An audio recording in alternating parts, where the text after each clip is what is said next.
right, what's up, guys? How you guys doing? Guys, excuse my hair, 'cause it looks crazy, but I was watching the games, and I watched the games in the steam room working out, right? Like watching the games in the steam room working out, getting my work in, and I have the TV on. It's a good way to watch the games. And we know who the Final Four is now. We know who's going to play in San Antonio in the Final Four. You're going to have Houston going up against Duke. In Florida, going up against Auburn. That's the Final Four matchup right there. A lot of talk has been about that Florida-Duke matchup in the finals.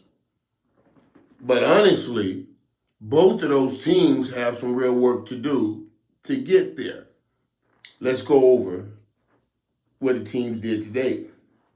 Houston beat Tennessee pretty handily. Tennessee made a run late, but Houston pretty much handled that whole game. The guards did it.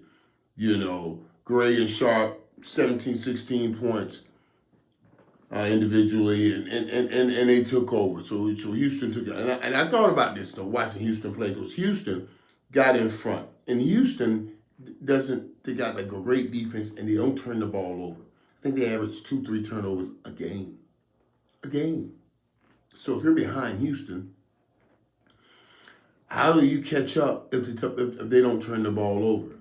And that's what happened to Tennessee today. And I thought about that. What a matchup that's going to be against Duke and Cooper Flag and this. Because remember now, Duke plays solid basketball, solid base basketball, but so does Houston.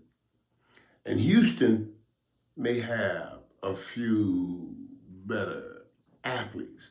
So now when you get better athletes that are also playing sound basketball, that usually the best combination. But Duke has been playing some out-of-mind basketball, and I can't wait to see that matchup over there.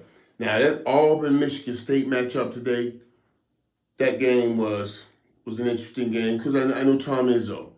And it's so funny, I didn't talk much about Izzo this whole tournament. And a lot of focus has been on the number ones, and I'm so happy that all 4 number ones got them.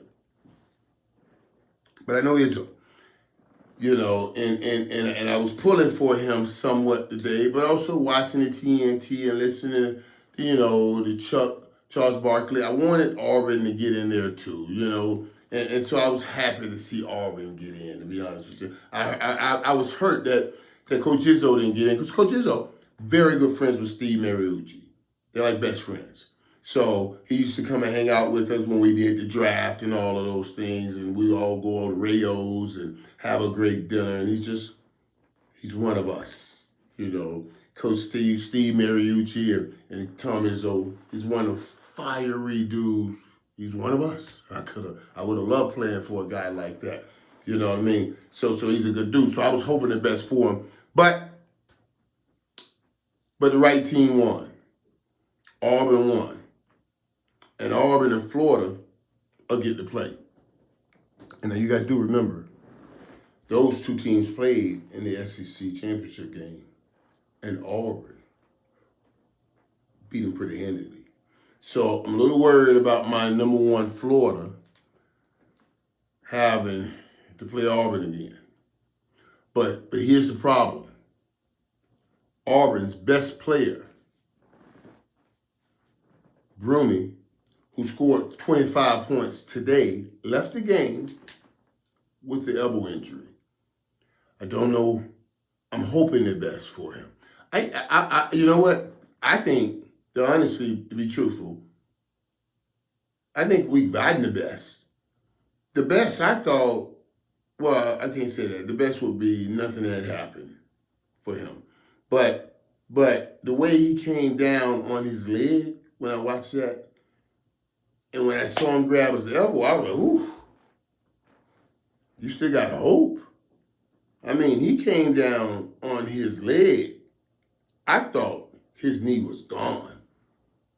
So I was happy to see that there was some pain in his elbow greater than what he had felt in his leg with that awkward fall, and he walked to the locker room. So we'll get information to see what happens this week with him. But there's no doubt in my mind. There's no doubt in my mind. I know Irvin, I think he scored like 81, 67 something. They beat him in the SEC championship game. I saw the score earlier. I didn't write it down. Or did I write it down? 86, 67? I guess I did. 86, 67. But without the SEC Player of the Year, I don't know you win that game like that. Well, I know you don't do that. And I know this game don't go like that. So I'm just talking to all you guys. I know you're going to be putting money down on that thing. I'm telling you, I'm still tinkering around with the just tinkering around with those things. I'm going to get more involved as I learn a little bit more about it. But yeah, our Final Four is set. And I can't wait. I'm thinking about it, man. I'm trying to see if my schedule allows me to get down there for one of those games. And I'll make some phone calls and maybe just walk in the building. I'll let you guys know if I get a chance to do that. And also, well, we'll do that tomorrow. Let's just make this about the Final Four.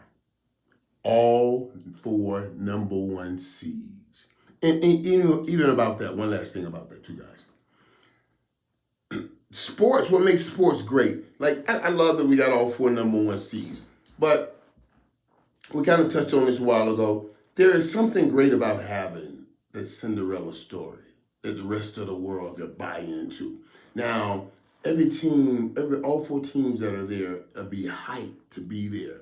And each individual fan bases will be hyped.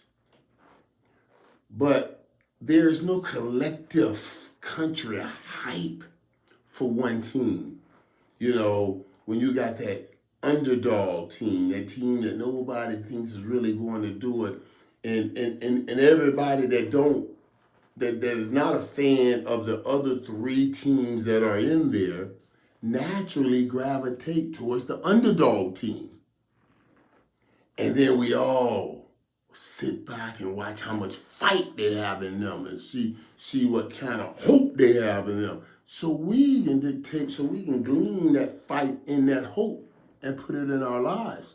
That's what happens when you have that underdog story in the big games like this. So I like seeing great teams play. I like seeing the best play the best when we start talking athletically, and the teams that deserve to be there. There's a reason they were number 1. But I'm just saying, I also like seeing that team that nobody gave a shot, and they came out of nowhere, and it became a Cinderella team. Because a lot of us out there in life, nobody gave us a shot, and somehow we made it. So we all gravitate towards that. You know what I'm saying? We'll talk. We'll talk tomorrow. I want to talk about what I saw Dak Prescott and how good he looked. I mean, I don't know if Dak Prescott looked good. And then, you start thinking about it. Yeah. You go through those kinds of injuries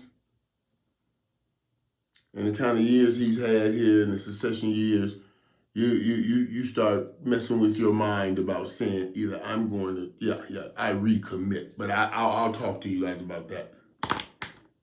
We'll talk about it tomorrow. We will talk about that tomorrow. All right. Final Four is what we're talking about. Final Four is set. A toast to wine.